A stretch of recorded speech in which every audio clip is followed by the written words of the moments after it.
des gens en mauvaise santé qui me donnent des conseils à moi, qui ne tombent jamais malades. Ça, c'est ma vie depuis une quinzaine d'années. Depuis que j'ai appris à avoir un mode de vie sain, et ben, soudainement, les gens ont des leçons à donner. Ils vont bêler et répéter la bonne parole du système. En gros, des fumeurs qui me disent comment manger, qui me disent que je mange trop de glucides.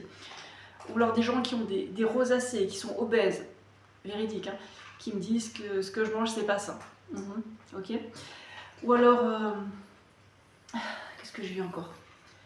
Ah oui, une anorexique quand j'étais à un transport Blablacar.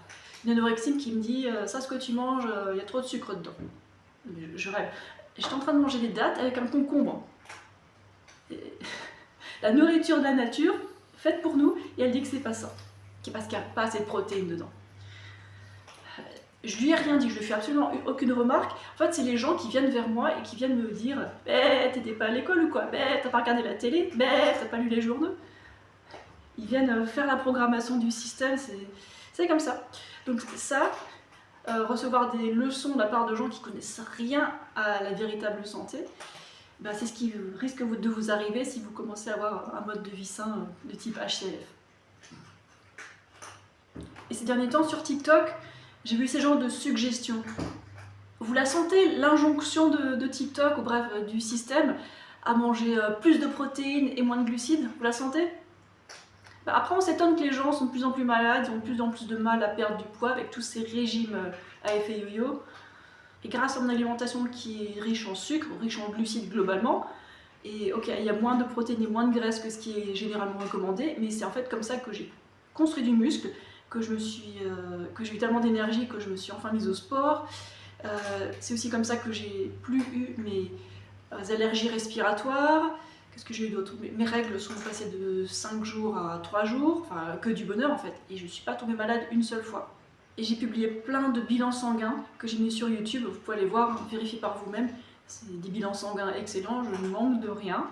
Le seul complément que je prends, c'est la B12.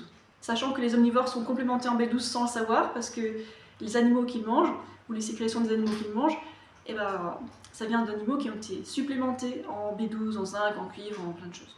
Et aussi tout récemment, dans ma vidéo TikTok qui a eu 1,3 million de vues, c'est jonché d'insultes. Et c'est toujours les mêmes choses qui reviennent. Les perroquets, ils sont pas très imaginatifs, hein. Ils répètent ce qu'ils ont entendu, ils ne savent rien. Ils ont des opinions, par contre, ils ne savent rien. Bref, pour moi, c'est aucun regret. Je préfère encore aller à contre-courant parce que si j'avais continué à avoir un mode de vie comme avant, en mangeant de manière moyenne, ben je serais modérément malade. En buvant de manière moyenne, ben je serais modérément malade. Ça m'intéresse pas tout ça. Et depuis que j'ai vu le documentaire Terrien, eh ben, j'ai perdu l'envie de manger mes amis les animaux et leurs sécrétions.